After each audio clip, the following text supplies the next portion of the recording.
Maintenant, j'ai quelques défis pour vous. Notez-les. Je vais les passer en revue très rapidement maintenant. Vous allez devoir écrire rapidement maintenant. Voici le numéro 1. Examinez vos performances, qu'il s'agisse de communication ou d'une activité ou du fait d'être PDG ou d'un travail. Voilà ce que mon père disait d'un séminaire en une phrase. J'aimerais qu'il soit là pour le donner, mais comme il n'est pas là, en son honneur, je vais donner ici son séminaire en une phrase. C'est toujours faire plus que ce pourquoi vous êtes payé. Pour faire un investissement dans votre avenir. Maintenant, certains syndicats nous contrediront sur ce point. C'est le séminaire de mon père en une phrase. Toujours faire plus que ce pourquoi vous êtes payé. Pour investir dans votre avenir. Mon père était si unique. Papa disait que s'il pleut, on ne peut pas réparer le toit. S'il ne pleut pas, il n'y a pas besoin de le réparer. C'était un grand homme. Waouh, ce monsieur. Alors, examinez vos performances. Votre langage avec vos enfants. Passez en revue tout cela et dites-vous, ai-je été trop dur et trop fort, trop têtu? Devrais-je apprendre à être plus facile, à mélanger plus de compassion avec les choses difficiles que je dois gérer? Oui. Vous savez, la prière peut parfois aider, à défaut d'autre chose. Tu sais, cher Dieu, aide-moi à dire la bonne chose et à ne pas tout gâcher par une mauvaise communication. Voici le prochain point de ma liste. Affrontez vos peurs.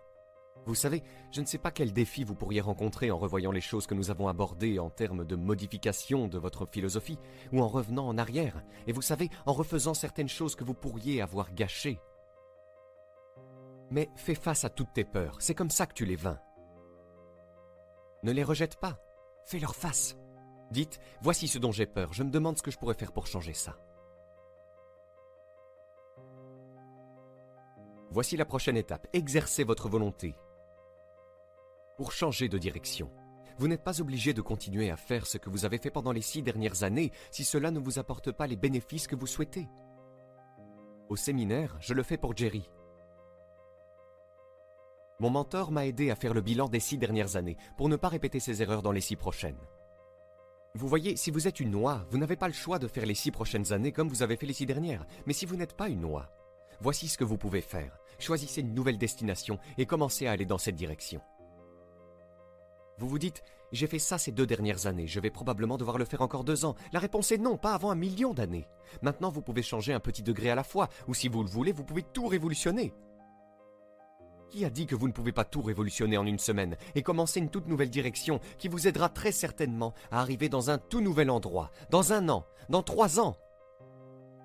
Non, on ne peut pas dire dans 5 ans à quel endroit vous pourriez arriver. Utilisez votre volonté pour lancer le processus. Juste la volonté de changer un peu ou de changer beaucoup. Tout le monde peut changer. Vous n'avez pas besoin de répéter l'année dernière. Nettoyez les erreurs. Investissez maintenant dans l'année suivante et regardez la différence. Voici le prochain, c'est important, et les parents doivent le faire. Nous demandons à nos enfants de le faire, mais nous devons le faire. Admettez vos erreurs. Parfois, il faut les admettre aux autres. Voici quelques-uns des meilleurs mots de la langue anglaise. Je suis désolé, I'm sorry. La raison pour laquelle ce sont de bons mots, c'est que ça peut démarrer une toute nouvelle relation. Ça peut faire prendre à 2 personnes une toute nouvelle direction. Je suis désolé. Simple, facile, pas facile. Mais si vous le faites, le retournement de situation peut être spectaculaire et les premières années peuvent être très payantes. Et voici le plus important, admettez vos erreurs à vous-même. Vous n'avez pas besoin d'en parler à tout le monde dans le voisinage. Mais ça ne fait pas de mal de s'asseoir et d'avoir une conversation avec soi-même et de dire « Inutile de me faire des illusions. Voilà où j'en suis vraiment. J'ai des sous dans ma poche et rien à la banque. » C'est ce que j'ai dit après que l'éclaireuse ait quitté ma porte. J'ai eu une conversation avec moi-même. Et j'ai dit que je ne voulais plus que ça arrive. Suivant. Affinez vos objectifs. Je ne sais pas quelles ambitions vous avez eues jusqu'à présent, mais ce week-end serait un bon moment pour commencer le processus. Nous allons parler de notre atelier sur les objectifs avant la fin de notre session ce week-end. Peut-être que cela vous aidera à vous stimuler pour fixer des objectifs plus élevés, atteindre un but plus élevé, aller au-delà de ce que vous pensiez pouvoir faire. Mais d'ici la fin du week-end, vous pourriez doubler, tripler ou quadrupler le nombre d'objectifs, de buts et toutes les choses que vous pensez pouvoir accomplir. Vous pourriez les multiplier par 10 d'ici la fin de notre séance dimanche. Voici le suivant. Croyez en vous. Oui, vous devez croire en Dieu. Et vous devez croire en la communauté. Et vous devez croire aux possibilités. Vous devez croire en l'économie. Vous devez croire que demain peut être meilleur qu'aujourd'hui. Mais voici le plus important, croyez en vous. Il n'y a pas de compétences que vous ne puissiez apprendre. Il n'y a pas de discipline que vous ne puissiez essayer. Il n'y a pas de cours que vous ne puissiez suivre. Il n'y a pas de livre que vous ne puissiez lire. S'il est écrit dans une autre langue, il suffit de le faire traduire et de le lire. Voici le suivant, demandez la sagesse. C'est la communication de la source la plus élevée. Demandez la sagesse.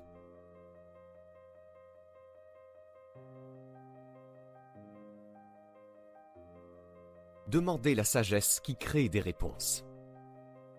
Demandez la sagesse qui crée la foi pour croire que les choses sont possibles. Au temps du roi Salomon, il y avait le dilemme de deux mères qui réclamaient le même bébé. Et la question était, à qui appartient ce bébé? Cette mère dit que c'est le mien. L'autre mère dit, non, c'est le mien. Salomon a dit, apportez-moi le bébé. Ils ont apporté le bébé et il a levé l'épée. Il a dit que je vais couper ce bébé en deux et donner une moitié à cette mère et une moitié à cette mère. Et alors qu'il levait son épée, la vraie mère a dit en sanglotant, « Non, non, non, ne coupez pas le bébé en deux. Donnez-le à celle qui n'était pas la vraie mère. » Salomon dit, « Maintenant, je sais qui est la vraie mère. » Vous voyez, c'est si sage. Et le moment était si dramatique. Mais Salomon, le plus sage des sages, savait quoi faire pour régler l'affaire. Demandez la sagesse pour faire face aux défis d'aujourd'hui et de demain, pour faire face aux défis que votre famille vous apporte. Ne souhaitez pas que ce soit plus facile, mais que vous soyez meilleur. Voici le point suivant, conservez votre temps. Je dois apprendre à le faire. Combien de temps me reste-t-il? Pas une réserve illimitée. Combien de ces week-ends puis-je faire? Pas un millier. Juste quelques-uns, peut-être une poignée. Parfois on se fait avoir. Bill Bailey dit, la personne moyenne dit qu'il me reste 20 ans à vivre. Non, Bill dit, vous avez 20 fois plus de temps. Si vous allez pêcher une fois par an, vous n'avez plus que 20 fois pour aller pêcher, pas 20 ans. C'est de la supercherie, j'ai 20 ans. Non, 20 fois. Tu vois, ça ramène à la réalité. 20 fois. Combien d'autres séminaires comme celui-ci? Pas un millier, quelques-uns, juste quelques-uns. Alors, est-ce que je marmonnerai et trébucherai? Est-ce que je vous donnerai moins que le meilleur de moi-même alors qu'il ne me reste plus que quelques séminaires à donner? La réponse est non, bien sûr que non. Si vous êtes une personne digne et de qualité, vous ne laisseriez pas cela se produire. Ensuite, investissez vos bénéfices. Nous allons en parler maintenant avant la fin du week-end, sur l'indépendance financière. Et je vais vous donner d'excellents conseils. Voici l'une des philosophies que M. Schoff m'a donnée, avec Mary Kay. Voici ce qu'il a dit. Les profits sont meilleurs que les salaires. Les salaires vous font vivre. Les profits vous font faire fortune. Mary Kay et moi sommes allés jusqu'au bout. Waouh! Pourrions-nous commencer à faire des profits tout en gagnant notre vie? La réponse est oui. Je suis devenu fou. En voici un autre point maintenant. Protégez votre famille. Les temps sont durs, même s'ils l'ont été pendant 6000 ans. À l'école, les temps sont durs. Je connais une merveilleuse mère et un merveilleux père qui ont eu 2 garçons. À l'école, ils ont pris 2 directions différentes. L'un est devenu un citoyen modèle et l'autre est allé en prison. Waouh! Protégez votre famille du mieux que vous pouvez, contre les dangers cachés, contre les méchants qui rôdent. Voici le point suivant, vivez avec intensité. Vous pourriez aussi bien monter d'un cran ou 2 après ce week-end. Pourquoi pas? Investissez plus de vous dans tout ce que vous faites. Soyez un peu plus fort, un peu plus sage. Augmentez votre contribution à la vitalité. Mettez tout ce que vous avez dans tout ce que vous faites. Et puis demandez plus de vitalité, plus de force et plus de vigueur. Plus de cœur, plus d'âme. Suivant. Trouve ta place. Ce point est très important. Si tu ne fais qu'un travail, trouve la meilleure place où tu peux bien servir. Et bien sûr, on te demandera d'occuper une meilleure place. Et si vous continuez à bien faire le travail, le gars dit, eh bien, si j'avais un meilleur travail, je m'y mettrais vraiment. Mais si j'ai ce boulot minable, alors je ne fais que glander. Vous voyez, c'est la philosophie du désastre. Donc vous avez un travail minable, faites de votre mieux, c'est votre meilleur moyen de vous en sortir. Il ne s'agit pas de faire moins que ce que vous pourriez faire, mais de faire du mieux que vous pouvez. Avec cette philosophie, votre vie peut faire de grands bonds en avant. Voici une phrase biblique qui dit « Si tu travailles sur tes dons, ils te feront de la place. Ils te feront une place. » Voici le point suivant. Exigez l'intégrité de vous-même.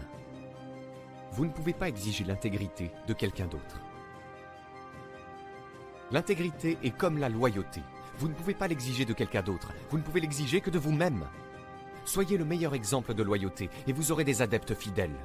Soyez le meilleur exemple d'intégrité et vous serez entouré de personnes intègres. Ouvrez la voie. Ensuite, accueillez les disciplines. Je ne peux pas vous donner de meilleurs conseils que celui-là, car les disciplines créent la réalité. Les disciplines construisent des ponts, construisent des villes. Les disciplines. Une activité bien disciplinée crée l'abondance, crée l'unicité et la productivité. Ensuite, se battre pour ce qui est juste. C'est un combat dans lequel nous sommes engagés. Et le conteur dit qu'il y a eu une grande guerre dans le ciel. Waouh! Tu veux dire là-bas? Oui. Un tiers des anges ont conspiré. J'ai demandé à Bill Bailey, combien de temps penses-tu qu'il a fallu à un tiers de ces anges pour se réunir? Ont-ils organisé des réunions? Je ne sais pas. Bailey dit que le conteur ne le dit pas. J'ai dit, alors nous sommes censés utiliser notre imagination. Je ne sais pas. Il dit que, finalement, la grande guerre a eu lieu. Et les 2 tiers l'ont emporté, et le 1 tiers a perdu.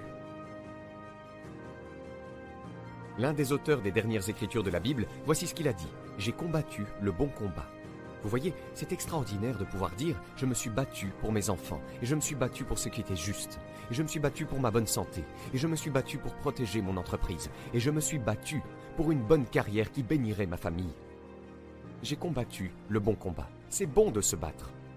L'empiètement. Les opposés sont en conflit, et nous sommes au milieu. Et si tu veux quelque chose de valable, tu dois te battre pour ça.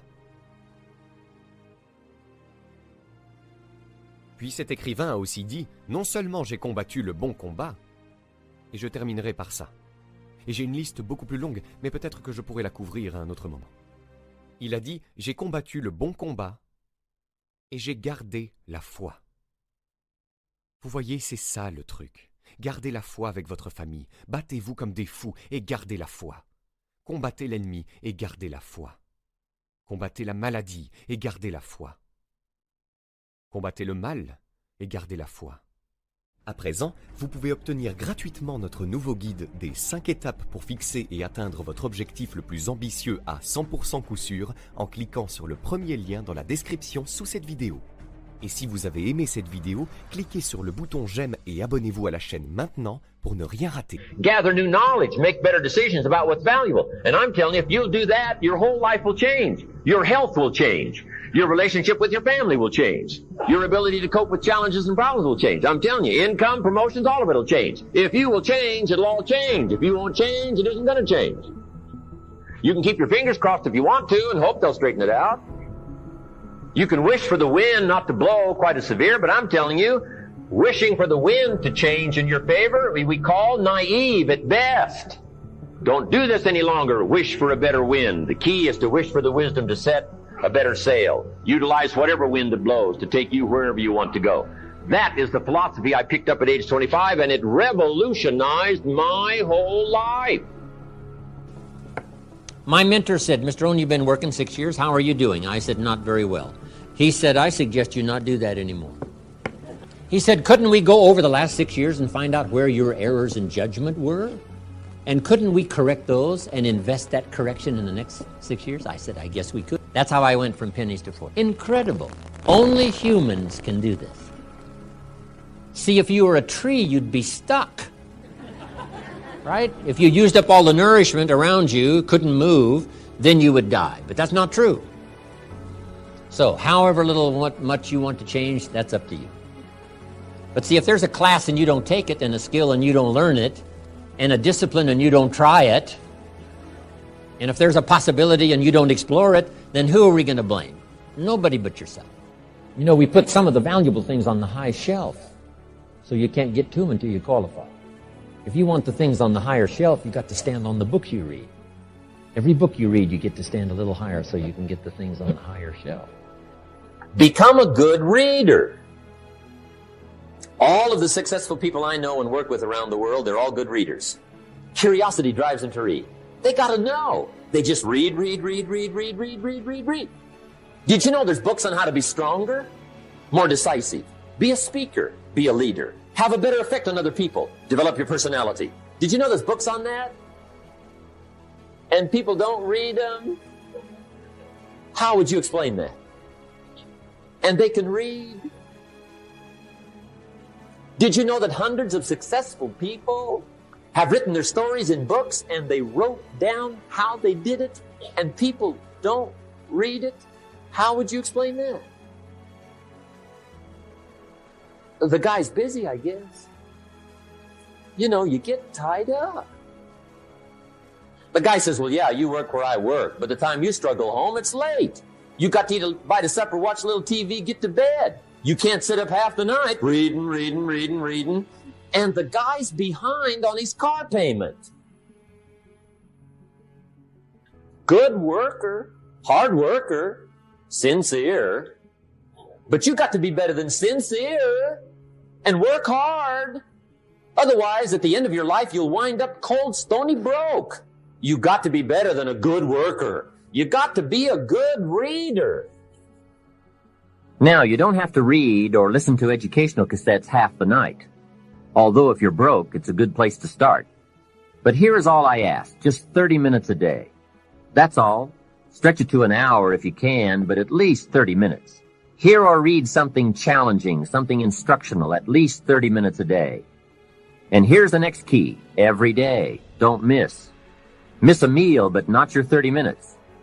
Hey, you can get along without some meals, but you can't get along without some ideas, examples, and inspiration. And also remember to properly feed the mind. You must have good balance. Don't just read or listen to the easy stuff. You can't live on mental candy. Mr. Shoaff got me started on my library when I first met him. He said to me, become self-educated. Standard education will get you standard results. Check those numbers and see if that's what you want. And if it isn't, if you want something better than standard, you must become self-educated. Shoaff recommended a couple of books in particular to get me started. Now, I had a Bible, that's 66 books, so that was a pretty good start. But the first book Mr. Shoaff told me to get was the book Think and Grow Rich by Napoleon Hill. If you don't already have it, it's a great one to add to your library. I read it several dozen times. Shoaff said repetition is the mother of skill. And if you could have seen my bank account at the time, you would have known I needed lots of that kind of repetition. Some of the ideas in that book made major changes in my life. As I look back now, the book was worth thousands, and I bought it for pennies. I learned a very valuable lesson. There can be a great deal of difference between cost and value. Before I met Mr. Shoaff, I used to ask, how much does it cost? After I met him, however, I soon learned to ask, how much is it worth? I started basing my life on worth instead of cost, and everything changed. Here's the next one, attitude. Attitude. It is our attitude toward life which will determine life's attitude toward us. Now let's talk about the attitudes of people who are successful. Successful people come in all shapes and sizes and in widely varying degrees of intelligence, background, and so on. But they all have one thing in common. They expect more good out of life than bad. They expect to succeed more than they fail.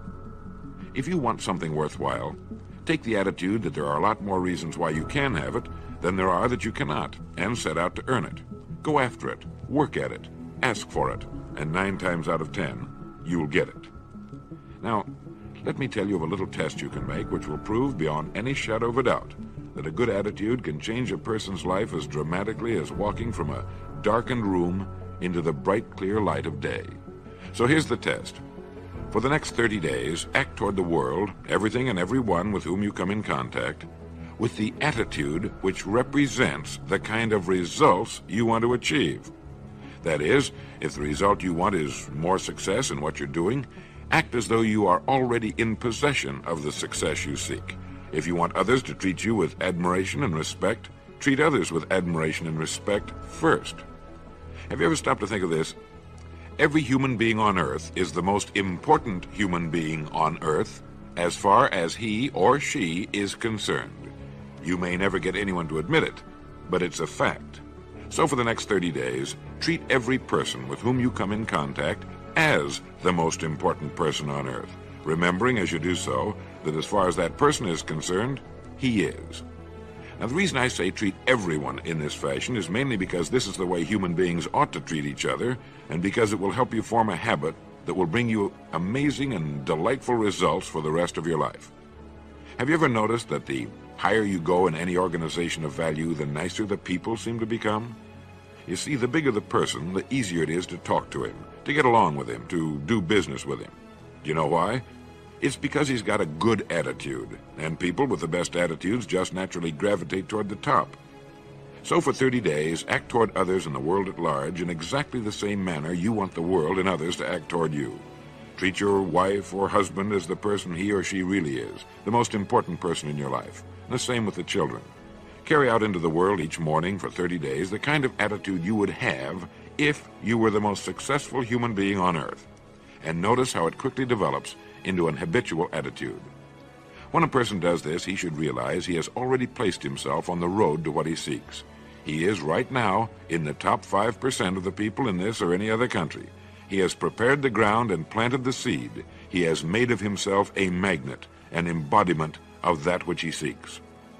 Before metal can be cast into a desired shape, the mold, the expectant receptacle, must first be fashioned. Before a building can be erected, the excavation must be made and the foundation laid.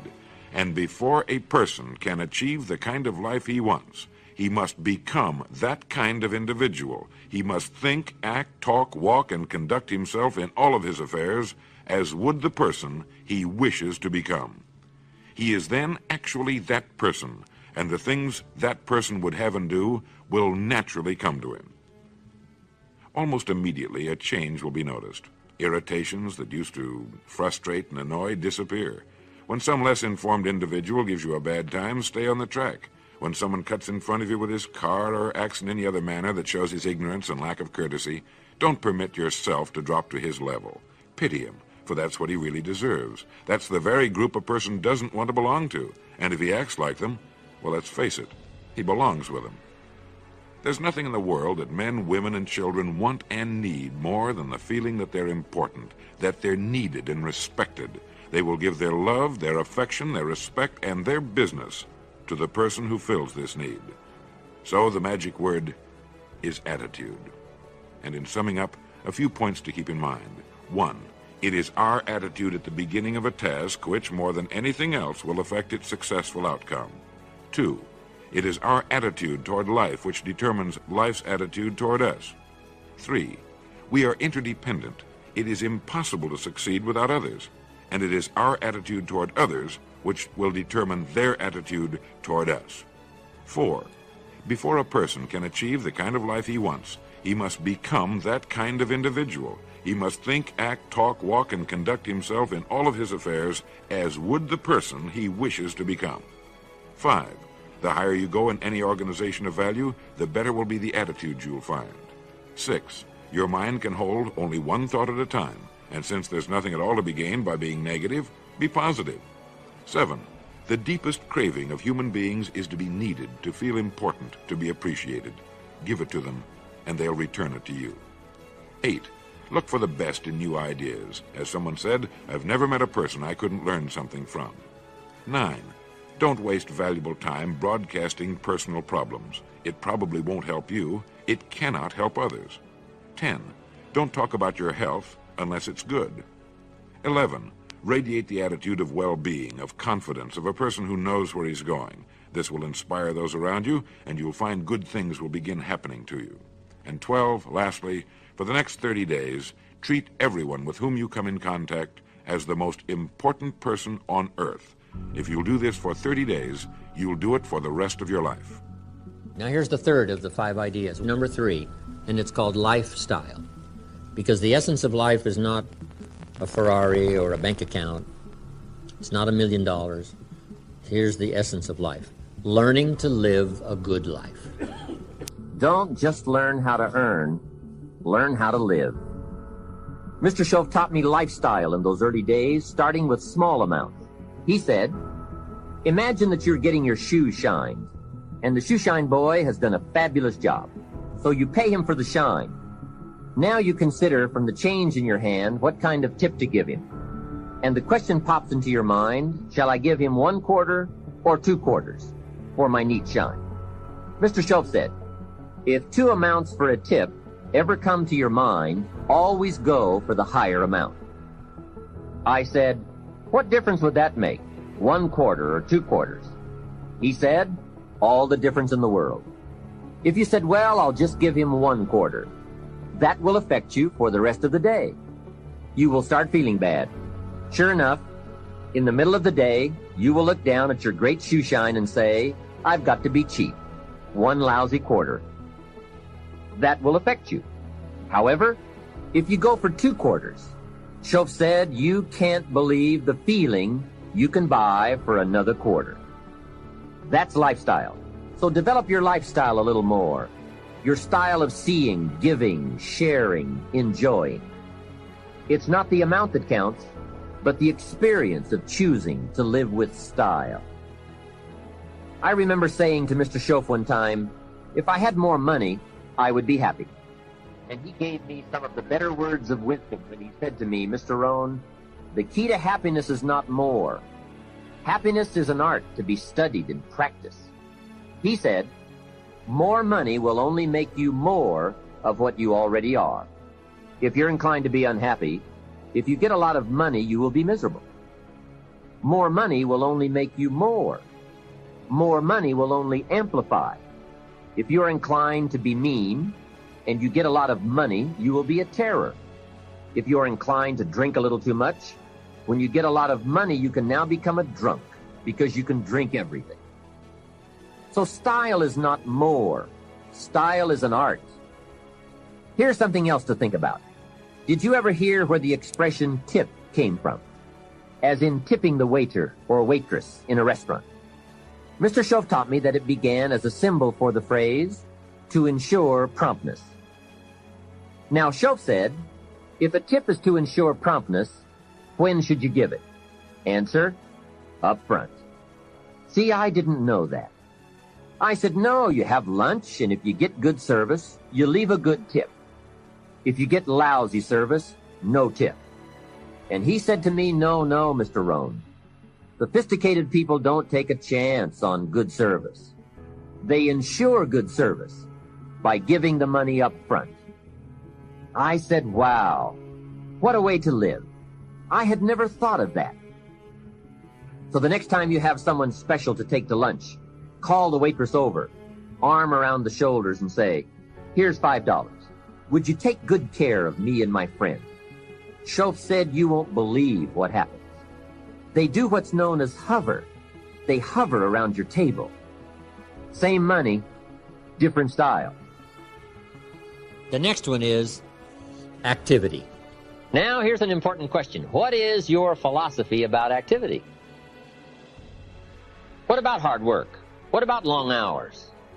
What about full days? If you're doing something, how hard should you go at it? How much time should you put in? Everybody has to develop their philosophy about activity, because your philosophy of activity will affect the rest of your life. Not to think so is naive. I've got a good clue on rest. Make rest a necessity, not an objective. If you rest too long, the weeds take the garden in the summer. So you can't rest too long. Life doesn't stand still.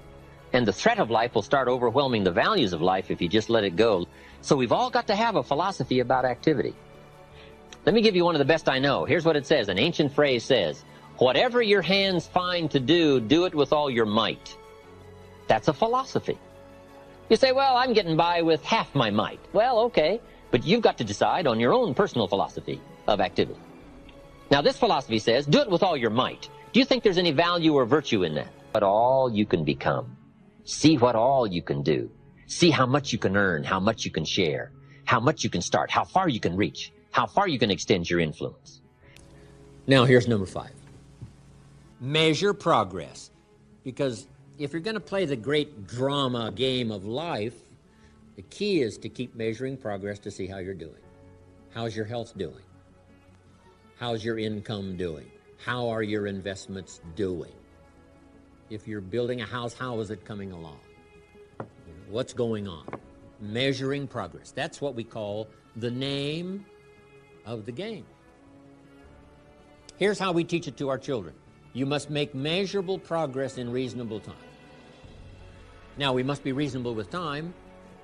You can't say to someone every 5 minutes, how are you doing now? 5 minutes later, how are you doing now? The guy says, I haven't left the building yet. Give me a break.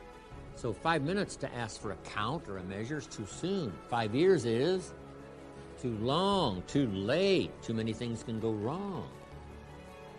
The old prophet said, if you're angry, try to solve it before the sun goes down. Don't carry it over for another day. Tomorrow it might be too heavy to carry. A conversation a father should have with his daughter today, because the magic is there. If he waits till tomorrow, the magic could be gone. Success is a numbers game. How many years do you want your child to spend in 4th grade? About what? One grade, 1 year. Progress. 1 grade, 1 year. And you've got to set up your own measuring system. Don't wait for somebody else to do it. You set it up. Because society doesn't require you not have a heart attack. That you must require of yourself. Society doesn't demand that you build a financial wall around your family nothing can get through. That you must demand of yourself. So the government's not there to measure. Society's not there to measure. You must be responsible enough to measure yourself. How are you coming on this financial wall around your family? Nothing can get through. How are you doing? And whether it's a few pounds to lose, or whether it's a financial wall, or whether it's a growing office, whatever it is, find some ways to measure so you don't become disillusioned, thinking, oh, it looks okay, when it really isn't okay. Measure, check. Measure, check. It's the game. You've really got to get serious. You don't have to be grim, but you must be serious. I know a guy that's got a half a dozen jokes keeping him from becoming wealthy. He's not known as rich. He's known as a joker, which I guess is okay if that's the kind of life you want to live. But it really isn't the best way to live. To go from average to fortune, you must get serious. And you must get serious about 2 very important things. Number 1 is setting your goals and where you want to go. Designing the next 5, the next 10 years is so vitally important. What do you want to do economically? Where do you want to go? What do you want to be? What would you like to have? What would you like to share? How much would you like to earn? How far would you like to go? Those are some major questions to ask. And for that all to work out like you want it to for the next 5 or 10 years, in my personal opinion, you've got to get serious. Then you have to get serious about another important subject. And that important subject is called personal development. Personal development is striving hard to become the kind of person that you want to be. And to become the kind of person you want to be, you've got to work at it. 10 years from now, you will surely become someone. The big question is, Who? What are you becoming?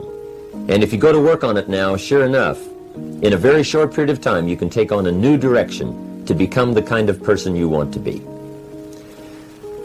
There's a very important question to ask, and the question is, 10 years from now, you will surely arrive.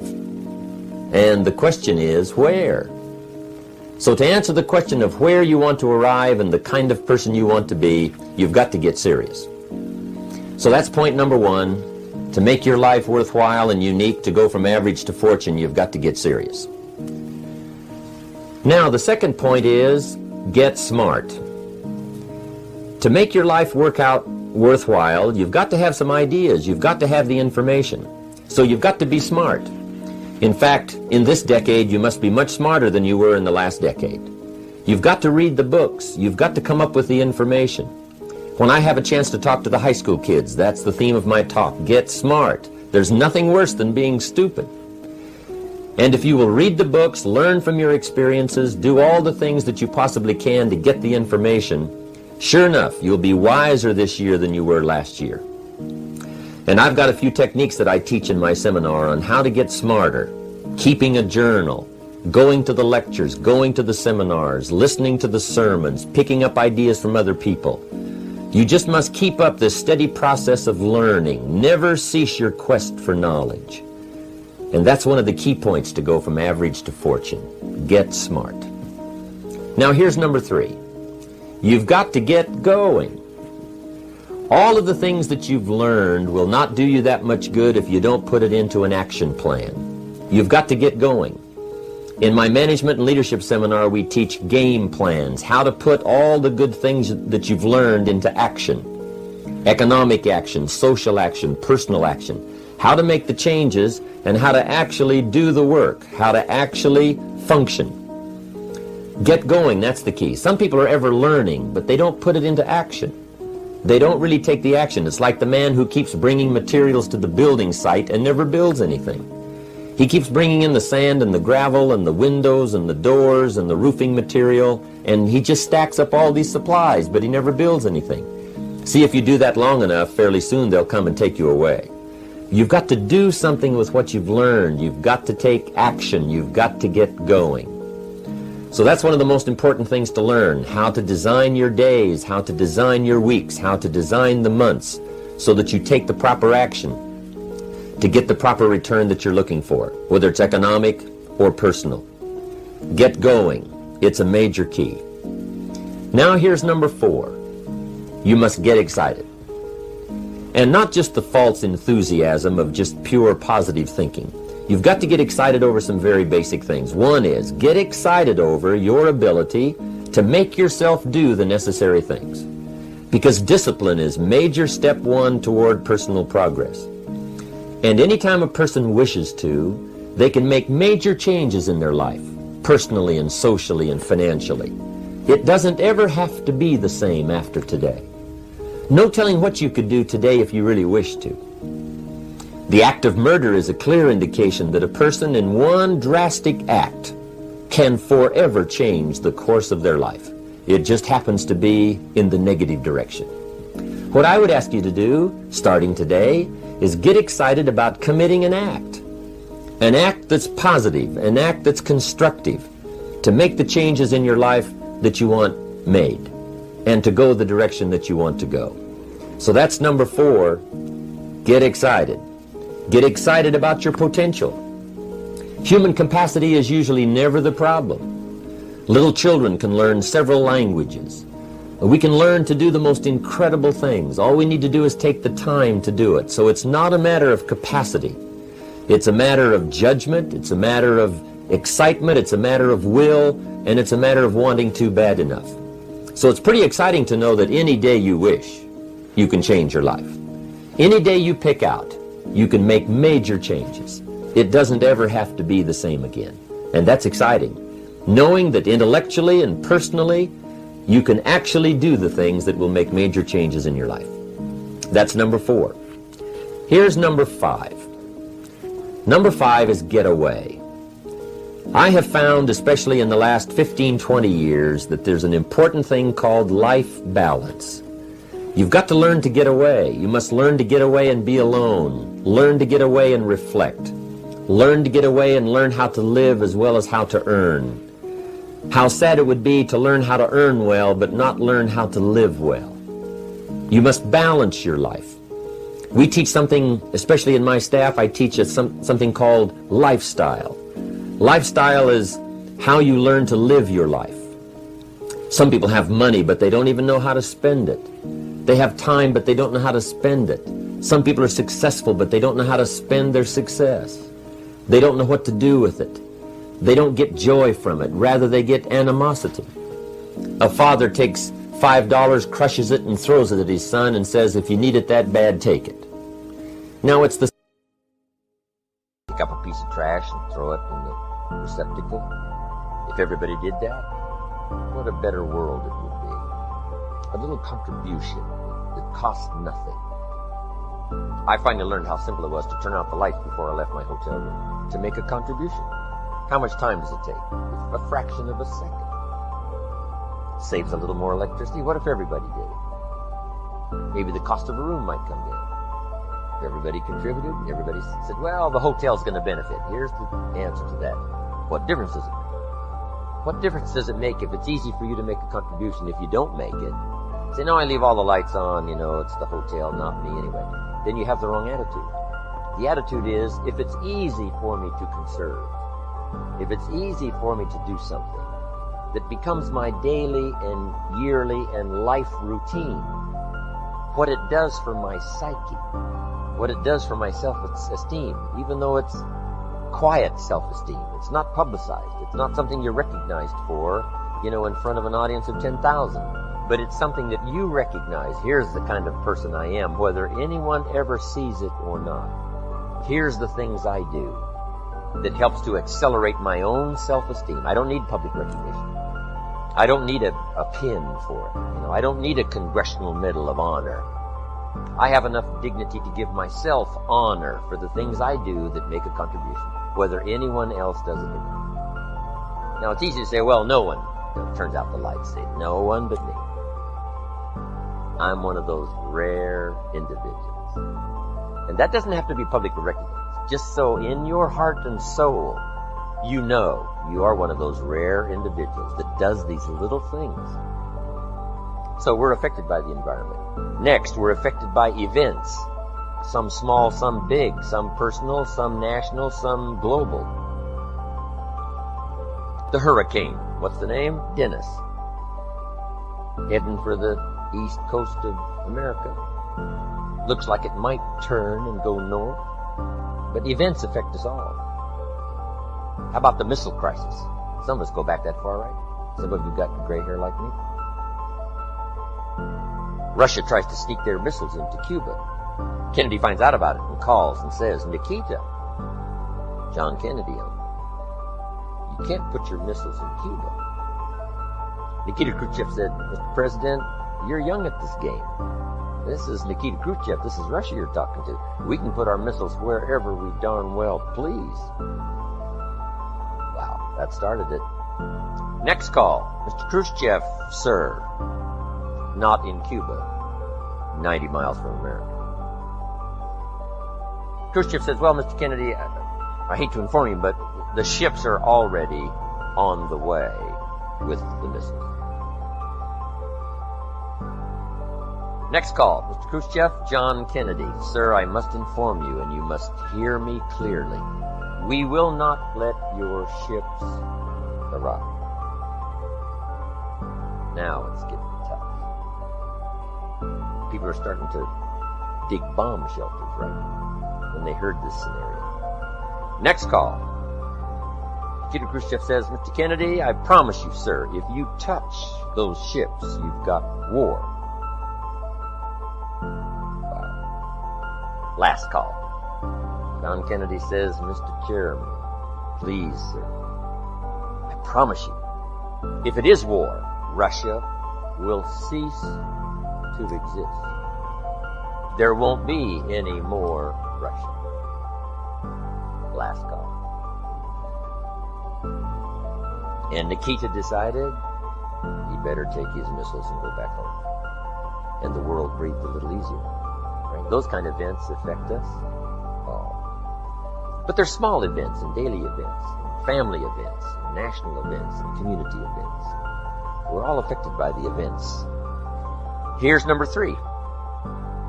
We're affected by knowledge. Whatever we know or don't know.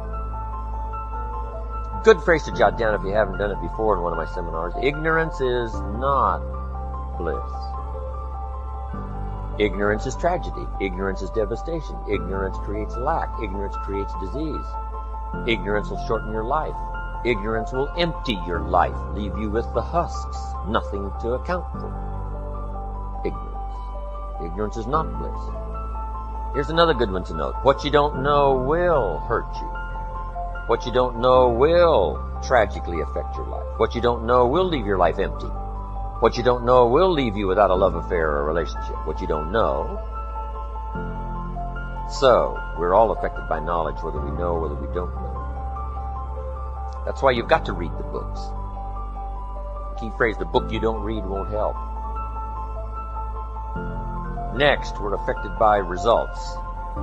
Whatever results you're currently getting, the harvest of your own decisions. Those are your current results. We're affected by those, whether it's financial results or personal results or social results. We're all affected by results.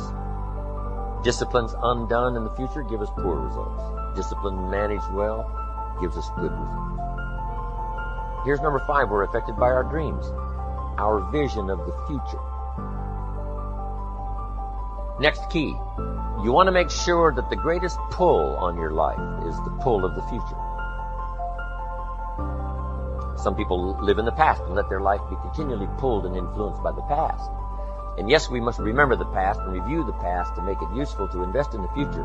But here's the key. Make sure that the greatest pull on your life is the pull of the future. Now, if you're skimpy on your dreams, if you're skimpy on your objectives and your purposes, if that isn't very well planned, then it doesn't pull very hard. Then you have more of a tendency to be pulled by the past, or to be pulled apart by events or circumstances, or to be pulled apart by distractions.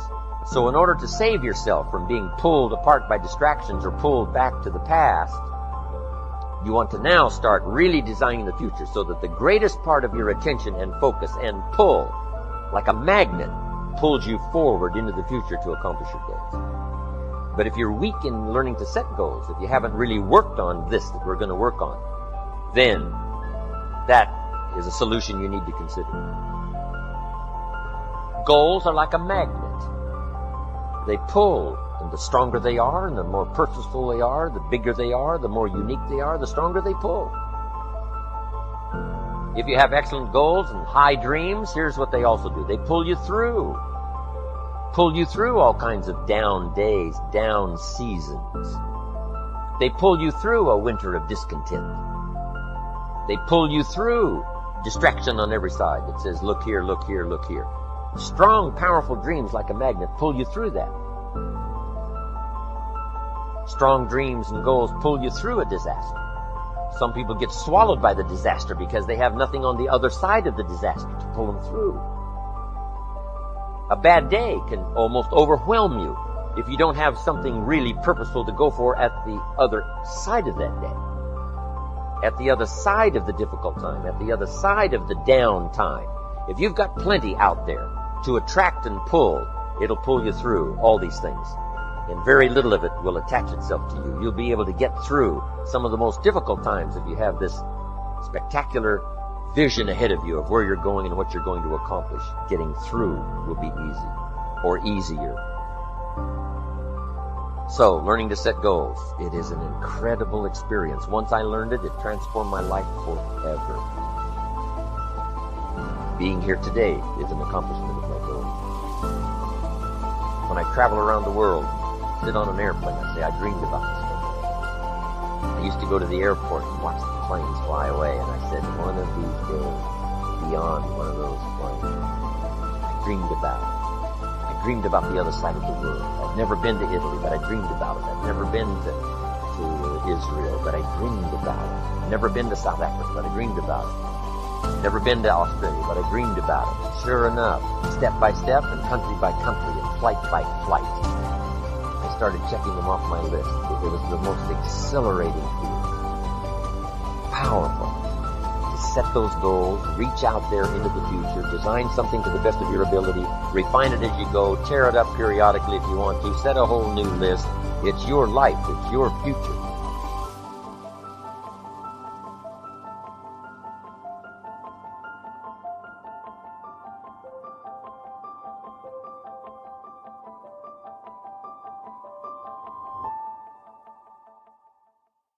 Instead of just earning a living, the smaller group is busily working at building and enjoying a fortune. Everything just seems to work out for them. And here sits the much larger group, wondering in awe on how life can be so unfair, complicated, and unjust. So what's the major difference between the little group with so much and the larger group with so little? Despite all the factors that affect our lives, like the kind of parents we have, the schools we attended, the part of the country we grew up in, none has as much potential power for doing good as the ability to dream. Dreams are a projection of the kind of life we want to lead. Dreams can drive you. Dreams can make you skip over obstacles. When we allow our dreams to pull us, they unleash a creative force that can overpower everything in our way. To unleash this power, though, your dreams must be well defined. A fuzzy future has little pull power. Well-defined dreams are not fuzzy. Wishes are fuzzy. To really achieve your dreams, to really have your future plans pull you, your dreams must be vivid. If you've ever hiked a 14,000-foot peak in the Rocky Mountains, one thought has surely come to mind. How did the settlers of this country do it? How did they get from the East Coast to the West Coast? By foot. Carrying one day's supply of food and water is hard enough. Can you imagine hauling all of your worldly goods with you? Mile after mile, day after day, month after month? These people had dreams, big ones. They had ambition. They didn't focus on the hardship of getting up the mountain.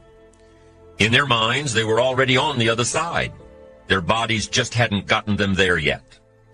Despite all of their pains and struggles, births and deaths along the way, those who made it to the other side had a single vision: to reach the land of continuous sunshine and extraordinary wealth. To start over where anything was possible, where everything was possible. Their dreams were stronger than the obstacles in their way. You've got to be a dreamer. You've got to see the future finished in advance. You've got to see California while you're climbing 14,000-foot peaks. You've got to see the finish line while you're running the race. You've got to hear the cheers when you're in the middle of a monster project. And you've got to be willing to put yourself through the paces of doing the uncomfortable until it becomes comfortable. Because that's how you realize your dreams. Dreams are what caused thousands of people to leave their homes and families and start over in a land where anything was possible. Don't you sometimes wonder why so many immigrants who come to America can build a new life and a fortune while many of the people who were born here are barely surviving? They have a dream, a defined goal. Allow yourself to dream. Allow yourself to imagine and fantasize about the kind of life you would like to live and the kind of money you would like to earn and have in your bank account. All great men and women begin with a dream of something wonderful and different from what they have today. You know the song that says, "You have to have a dream if you want to make a dream come true." Imagine for a moment that you have no limitations on what you can be, have, or do in life. Just for the moment, imagine that you have all the time, all the money, all the education, all the experience, all the friends, all the contacts, all the resources, and everything you need to achieve anything you really want in life. If your potential was completely unlimited, what kind of a life would you want to create for yourself and your family? Create a vision for yourself for the long-term future. The more clear you can make your vision of health, happiness, and prosperity, the faster you move toward it and the faster it moves toward you. When you create a clear mental picture of where you are going in life, you become more positive, more motivated, and more determined to make it a reality. You trigger your natural creativity and you start to come up with idea after idea to help make your vision come true. There is something about dreams and visions of the future that is exciting and that stimulates you to do and be better than you've ever been before. Success secret number 2, develop a clear sense of direction. And the reason is because a man's life is not going to be... Point in your life, someone is standing there to either help you or hinder you. Successful people make a habit of building and maintaining a network of high-quality relationships throughout their lives, and as a result, they accomplish vastly more than the average person who goes home and watches television each night. Everything is relationships. Virtually all of your problems in life will come as the result of your entering into wrong relationships with the wrong people.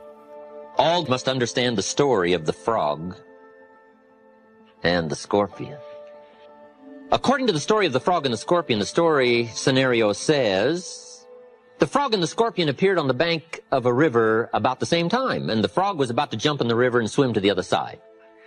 And along comes the scorpion, and he sees what's about to happen, and he engages the frog in conversation, and the scorpion says to the frog, Mr. Frog, I see that you're about to jump in the river and swim to the other side. And the frog said to the scorpion, that is correct. And the scorpion said, hey, hold it. I would like to get to the other side, but unfortunately I'm a scorpion and I can't swim. Would you be so kind as to let me hop on your back and you swim across the river and deposit me on the other side? I would be grateful. And the frog looked at the scorpion and said, no way. The frog said, you're a scorpion, and scorpions sting frogs and kill them. He said, I'd get out there halfway with you on my back and you'd sting me, and I'd die. You think I'm crazy? No way. The scorpion said, hey, hold it. With your frog brain, you're not thinking. If I was to sting you out there halfway, sure, you'd die and drown, but so would I, since I'm a scorpion and I can't swim. That'd be kind of foolish. So I'm not about to do that. I just want to get to the other side. The frog thought over that reasoning and said, that makes sense, hop on. And according to the story, the scorpion hops on the frog's back, they start across the river, and sure enough, halfway across the river, the scorpion stings the frog. The frog cannot believe what happened. And he said to the scorpion, why did you do that? I'm about to die and drown, but so are you. Why would you do that? And the scorpion said, because I am a scorpion. There are shepherds, and there are sheep, and there are wolves. And wise people must understand some wolves are so clever, they've learned to dress up like sheep. Success secret number 5, be decisive and action-oriented. One of the marks of self-made millionaires is that they think carefully and then they make decisions quickly. They discipline themselves to take action and to carry out the decisions they have made. They move fast, and they get quick feedback from their actions. If they find they've made a mistake, they quickly self-correct and try something else.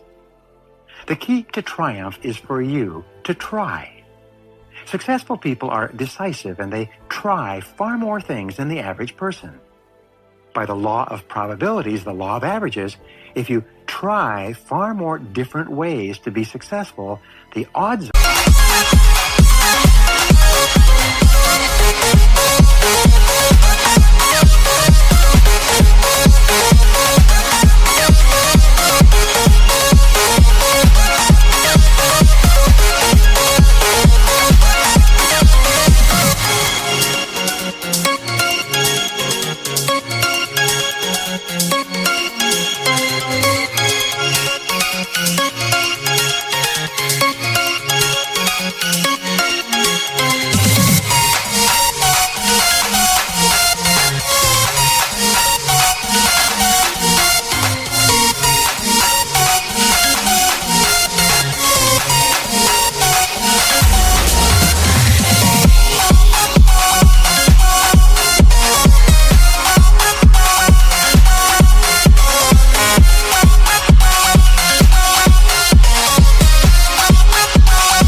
that you will find the right way for you at the right time. Unsuccessful people, on the other hand, are indecisive. They know that they should do or stop doing certain things, but they don't have the character or the willpower to make firm decisions. As a result, they drift through life, never happy, never fulfilled, never particularly successful. They never become wealthy or achieve financial independence. They end up settling for far less than is truly possible for them. Indecision is one of the greatest thieves of opportunity. Indecision will steal you blind. Indecision will rob your bank account. After a while, it can become a disease. Indecision can become a disease. And pretty soon the guy knows he's got the disease. He says, well, I know I'm on the fence. But he says, what if I get off on the wrong side? Listen, here's the tragedy with sitting on the fence. While you sit on the fence, the clock keeps ticking. And see, a man's life is used up at the tick of the clock. Make the minutes count. Make the hours count. That's why you should learn to make decisions as quickly as possible. See, after a while, just get off the fence. It doesn't really matter what side. Just get off. Right? Because remember, a life full of adventure in achievement is a life full of many decisions. The ones that turn out to be wrong give you better experience to make better decisions. So remember, don't see how many decisions you can get out of. See how many you can get into. Learn to speed up the decision-making process. It will add years to your life. But when you become decisive, you shift your entire life into high gear. You get far more done in a day than the average person. Ask yourself this: what one action, if I did it immediately, could have the greatest positive impact on my results? Whatever your answer is to that question at any time, just do it. Success secret number 6. Develop a workaholic mentality. All self-made millionaires work hard, hard, hard. Practice the 40-plus formula. This formula says that you work 40 hours per week for survival. Everything over 40 hours is for success. If you only work 40 hours, and the average work week today is closer to 35 hours, all you will ever do is survive. You'll never get ahead. You'll never be a big financial success. You'll never be highly respected and esteemed by your colleagues. You will always be mediocre if you just work the basic 40-hour week. But every hour over 40 is an investment in your future. In fact, you can tell where you're going to be in 5 years by looking at how many hours over 40 you put in every week. Always go the extra mile. Remember, there are never any traffic jams on the extra mile. Success secret number 7. Dedicate yourself to serving others. Somebody says, well, I can't be concerned about other people. I have to pay attention to myself. Well, then you'll always have to. Somebody says, I can't be concerned about other people's bills. I've got enough worries trying to pay my own. Well, then you'll have to worry about them for the rest of your life. The best way to get that monkey off your back is to turn your attention around. It says, don't keep your attention on yourself if you want your life to work out well. Turn your attention to others. If you wish to receive, you must give. Some people say, if you give, it's gone. No, no. Not if you're educated. If you're stupid, yes, it's gone. But if you're enlightened, chances are, if you give, you've invested. And what do we expect an investment to do? Return. Get back what you put out? No. We expect it to return multiplied. My father taught me way back, son, always do more than what you get paid for. Now, some individuals might argue with that. They'd say, no, you're going to mess up the whole program. I know they're wrong. I did what my father taught me, to always do more than I got paid for. Why? To make an investment in my future. If you're wanting that big promotion, are you going to go up to your boss and say, just give it to me? I'll work harder if you just give me that promotion. No, it doesn't work that way. You've got to do more in your current position so that you get noticed, so you stand out from everybody else. So the boss says, hey, we've got this position opening up, and I think we should give it to Nancy. She does so much more than we expect. Just imagine what she'll do if we give her this promotion. You've got to do more than you're paid for. You've got to. It's an investment in your future. It's one thing to make a sale. I'm telling you, if you make a sale, you'll make a living. If you go beyond making the sale and serve people by keeping in touch, calling them before they call you, writing a thank you note, sales will lead to multiple sales. You can make a fortune if the customer is well taken care of. People who are well taken care of will open doors you can't get through by yourself. All of us have found ways to make a living. What got interesting for me early on was to figure out ways to make a fortune.